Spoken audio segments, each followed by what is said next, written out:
சரவண பவகுக சண்முகனே, வெற்றி வேற்படை கை கொண்ட வேலவனே,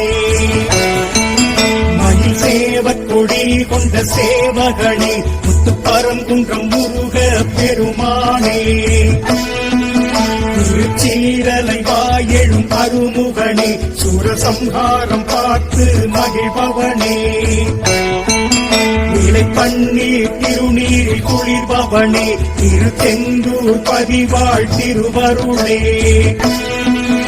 திரு ஆவினன் குடியெழும் நாயகனே, நவபாஷான சிலை எழிமேனியனே, பழமாகி அருள்கின்ற பாலகனே, தென்பழனி மலையாளும் ஆண்டவனே,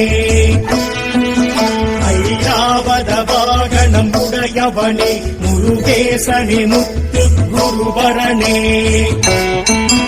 திருத்தண்டம் கரம் கொண்டு திகழ்பவனே,